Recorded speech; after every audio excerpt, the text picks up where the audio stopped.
Hello, അപ്പോൾ ഇന്നൊരു മീൻ കറിയുടെ വീഡിയോ ആണ്. മിക്കപ്പോഴും വാങ്ങുന്ന ഈ മീനാണ് ഗോൾഡൻ പോംബ്രെറ്റ്. ഇവിടെ ഇതെങ്ങനെയാണ് പറയുന്നത്, പക്ഷേ നാട്ടിൽ വേറെ പേരാണ്. ഞങ്ങളുടെ അമ്മ വന്നപ്പോഴാണ് എനിക്ക് ആ പേര് അമ്മ പറഞ്ഞത് നമ്മുടെ നാട്ടിലിത് വേളാപ്പാര എന്നാണ് പറയുന്നത്. നിങ്ങളൊക്കെ ഇതിൻ്റെ പേരൊന്ന് കമൻറ്റ് ചെയ്യാൻ അറിയാവുന്നവർ. എപ്പോഴും ഈ മീൻ രണ്ടെണ്ണത്തിനാണ് എപ്പോഴും പ്രൈസ് ഇടുന്നത്. ഇന്നത്തെ പ്രൈസ് വന്ന് 14.90 ഫോർ 2 പീസ്. ഞാൻ എന്തായാലും രണ്ടെണ്ണം എടുത്ത് നമുക്ക് ഇവിടെ തന്നെ കട്ട് ചെയ്യാൻ കൊടുക്കാം. ഇത് കവറിനകത്തിട്ട് കൗണ്ടറിൽ കൊടുത്താൽ അവർ നന്നായിട്ട് കട്ട് ചെയ്ത് നമുക്ക് തരും. എന്നിട്ട് കട്ട് ചെയ്ത് വാങ്ങിയിട്ട് വീട്ടിൽ പോയി കറി വയ്ക്കാം കേട്ടോ. ഞാൻ അടുത്ത കറി വയ്ക്കുന്ന കാണിച്ചു തരാം. വീട്ടിൽ കൊണ്ടുവന്ന് നന്നായിട്ട് വൃത്തിയാക്കി എടുത്തിട്ടുണ്ട് ഞാനെല്ലാം. അത് കഴിഞ്ഞിട്ട് എല്ലാം കറിക്ക് വേണ്ട ആവശ്യമുള്ള സാധനങ്ങൾ: തക്കാളി, പച്ചമുളക്, കറിവേപ്പില, ഇഞ്ചി, മല്ലിപ്പൊടി, മഞ്ഞൾപ്പൊടി, ഉലുവാപ്പൊടി, ചില്ലി പൗഡർ, മുളക് പൊടി, പിന്നെ നമ്മുടെ ഇത് ഞങ്ങൾ വടക്കൻപുളി എന്നാണ് പറയുന്നത്. നിങ്ങളെന്തോ പറയുന്നത്? കുടംപുളി എന്നാണ് ഇതിൻ്റെ പേര്. പക്ഷെ ഞങ്ങൾ വടക്കുന്ന് വരുന്നതുകൊണ്ട് വടക്കൻപുളി എന്നാണ് പറയുന്നത്. അപ്പോൾ നമുക്ക് കൊല്ലം സ്റ്റൈലിൽ വയ്ക്കാം. ഇത് ഗ്രേറ്റഡ് കോക്കനട്ടാണ്. ആ തേങ്ങയും കൂടെ ഒന്ന് അരച്ചെടുത്തിട്ട് വരാം. അപ്പോൾ ഇതിനകത്ത് 2 കറിവേപ്പില ഇട്ടാൽ നല്ല മണം കിട്ടും. അതിൻ്റെ കൂടെ ആവശ്യത്തിനുള്ള വെള്ളവും കൂടെ ഒഴിച്ചിട്ട് നമുക്ക് ഈ തേങ്ങ ആദ്യം ഒന്ന് അരച്ചെടുത്തുകൊണ്ട് വരാമേ. അപ്പോൾ തേങ്ങ അരച്ച് കൊണ്ടുവന്നിട്ടുണ്ട്. ഇനി ഒരു ചട്ടി അടുപ്പിൽ വയ്ക്കാം. ചട്ടിക്കകത്ത് കറി വയ്ക്കുന്നത്, മീൻ കറി എപ്പോഴും ചട്ടിയിൽ വയ്ക്കുന്ന ടേസ്റ്റ്. അതിലേക്ക് നമുക്ക് ആവശ്യമുള്ള വെളിച്ചെണ്ണ ഒഴിച്ച് കൊടുക്കാം.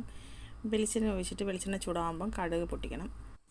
എനിക്ക് കടുക് ഇങ്ങനെ പൊട്ടിക്കൊണ്ടിരിക്കുന്നത് കാണാൻ ഭയങ്കര ഇഷ്ടമാണ് കേട്ടോ. ഇങ്ങനെ പൊട്ടുന്ന സൗണ്ട് ഭയങ്കര ഇഷ്ടമാണ്. അതുകൊണ്ട് ഞാൻ കുറച്ച് കൂടുതൽ കടുക് ഇടുകയും ചെയ്യും.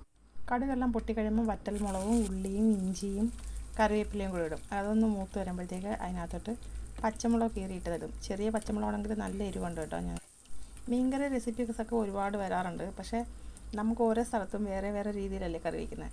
ഇത് ഞങ്ങളുടെ കൊല്ലത്തെ സ്റ്റൈലാണ്. ഞങ്ങളുടെ വീട്ടിൽ ഇങ്ങനത്തെ കറിയാണ് അമ്മ വയ്ക്കാറുള്ളത്. ഈ തേങ്ങ അരച്ചിങ്ങനെ ചേർക്കും. തേങ്ങ മാത്രമായിരിക്കും. ചിലയിടത്തൊക്കെ ഇങ്ങനെ തേങ്ങയും മുളക് പൊടി മല്ലിപ്പൊടി എല്ലാം കൂടെ അരയ്ക്കുന്നുണ്ട്. പക്ഷെ അങ്ങനെയല്ല. ഇത് തേങ്ങ മാത്രം അരച്ച് കറിവേപ്പിലയിട്ട് തേങ്ങ മാത്രം അരച്ച് വയ്ക്കുമ്പോൾ ഒരു പ്രത്യേക ടേസ്റ്റാണ്. ഇതിനകത്തോട്ട് ആവശ്യത്തിനുള്ള ഉപ്പിടണം. കറിക്ക് ആവശ്യമായ ഉപ്പാണ് ഇപ്പോൾ ഇട്ടേക്കുന്നത്. ഇനി എനിക്ക് ഉപ്പിടേണ്ടി വരത്തില്ല. അതിനുള്ള ആവശ്യത്തിനുള്ള ഉപ്പ് ഞാൻ ഇട്ടിട്ടുണ്ട്. ഇനി ഇതൊന്ന് മൂത്തിങ്ങനെ വരുമ്പോഴത്തേക്ക് അതിനകത്തോട്ട് ഈ കുടംപുളി എടുത്തിടണം. കുടംപുളി ഞാനിങ്ങനെ വൃത്തിയാക്കി വെച്ചിട്ടുണ്ട്. അതെല്ലാം കൂടെ ഇട്ടൊന്ന് മിക്സ് ചെയ്യണം. മിക്സ് ചെയ്ത് അതിനകത്തോട്ട് നമ്മളിനി ഇടേണ്ടത് മസാലകളാണ്.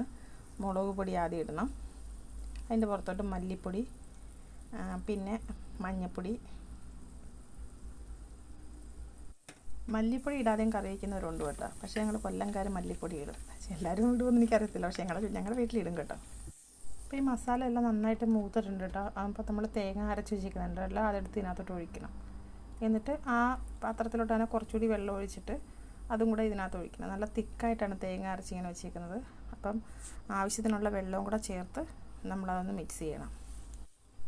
ഞാൻ കുറച്ച് കൂടുതൽ തേങ്ങ അരച്ചിട്ടുണ്ട്. അതുകൊണ്ട് വെള്ളം കുറവായതുകൊണ്ട് കുറച്ചുകൂടി വെള്ളം ഒഴിക്കുന്നുണ്ട് കേട്ടോ. ആവശ്യത്തിനുള്ള വെള്ളം ഒഴിക്കണം. എന്ന് വെച്ചാൽ മീനും എനിക്ക് കുറച്ച് കൂടുതലുണ്ട്.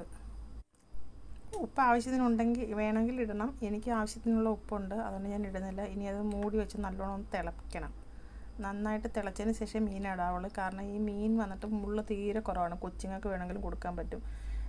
ഒരേ ഒരു മുള്ളേ ഉള്ളൂ, അല്ലാതെ ഒരുപാട് മുള്ളൊന്നുമില്ല. അതുകൊണ്ട് കറി നന്നായിട്ട് തിളച്ചതിന് ശേഷം മീൻ പതുക്കെ അതിലേക്ക് ഇട്ട് കൊടുക്കണം. അപ്പം ഈ മീൻ പെട്ടെന്ന് ഉടയും കേട്ടോ. അതുകൊണ്ട് ഒരുപാട് ഇട്ട് വേവിക്കുകയും തിളപ്പിക്കുകയൊന്നും വേണ്ട. അതുകൊണ്ട് കറി നന്നായിട്ട് തിളച്ചതിന് ശേഷമാണ് മീൻ ഇടുന്നത്. ഇനി നല്ലോണം ഒന്ന് തിളച്ച് പറ്റുമ്പം കറിയും ഇറക്കാം. എനിക്ക് മൊത്തം മീനും ഇടാൻ പറ്റത്തില്ലെന്ന് തോന്നുന്നു കേട്ടോ. പീസ് ഇച്ചിരി വലുതായതുകൊണ്ട് ഇതിനകത്ത് സ്ഥലമില്ല. അതുകൊണ്ട് ഇനി ഞാൻ 2-3 പീസ് മാറ്റി വയ്ക്കുകയാണ്. കാരണം ഇതിനകത്ത് സ്ഥലമില്ല നല്ലോണം വേവാനുള്ള. അതുകൊണ്ട് ഞാൻ ആ 2-3 പീസ് എടുത്ത് വറക്കാം. ബാക്കി പീസ് ഞാൻ കറി വയ്ക്കാമെന്ന് വിചാരിച്ച് എനിക്ക് കൊടുക്കുകയാണ്. സ്ഥലം ഉണ്ടാക്കുകയാണ് കേട്ടോ. ഇനി ഒരു പീസും കൂടി ഇടാനുള്ള പരിപാടിയിലാണ് ഞാൻ. അതും കൂടെ അതിനകത്തോട്ട് ഇട്ടിട്ടുണ്ട്. ഇനി അധികം ഇളക്കത്തില്ല. ചട്ടി ഇങ്ങനെ പിടിച്ച് റൗണ്ടിൽ കറക്കി കൊടുക്കത്തേ ഉള്ളൂ. പക്ഷേ അത് വീഡിയോ എടുക്കാൻ പറ്റിയില്ല. ഈ ചട്ടി ഇങ്ങനെ 2 സൈഡിലും പിടിച്ചിട്ട് ഇങ്ങനെ കറക്കി കൊടുക്കണം. അതിന് ശേഷം നന്നായിട്ടൊന്ന് മൂടി വെച്ച് ഒരു 5 മിനിറ്റ് കഴിഞ്ഞിട്ട് നമുക്ക് നോക്കാം. ഇതാണ് ഞാൻ മാറ്റി വെച്ച മീൻ. ഇനി എടുത്ത് വറുക്കാം. വേണ്ട, ഇപ്പോൾ എൻ്റെ കറി ഓൾമോസ്റ്റ് വെന്ത് കഴിഞ്ഞിട്ടുണ്ട്. കറി നന്നായിട്ട് വെന്ത് കഴിഞ്ഞിട്ടുണ്ട്. ഇനി നമ്മൾ ലാസ്റ്റ് ഇടുന്ന ഒരു സാധനമാണ് ഉലുവാപ്പൊടി. ഇതും കൂടി ഇട്ട് കഴിഞ്ഞിട്ട് നമുക്ക് കുറച്ച് കറിവേപ്പില എടുത്ത് കറിക്കകത്ത് വെച്ചാൽ മാത്രം മതി. നമുക്കിനി കടുവൊന്നും വറുക്കണ്ട. കാരണം ഞാൻ തുടക്കത്തിലെ കടുവൊക്കെ വറുത്തിട്ടാണ് കറി വയ്ക്കാൻ തുടങ്ങിയത്. നല്ല ടേസ്റ്റാണ്. എല്ലാവരും ഒന്ന് ട്രൈ ചെയ്ത് നോക്കിയിട്ട് പറയുക. അടിപൊളി ടേസ്റ്റാണ്. അപ്പോൾ ഇതാണ് കൊല്ലം സ്റ്റൈല് ഫിഷ് കറി.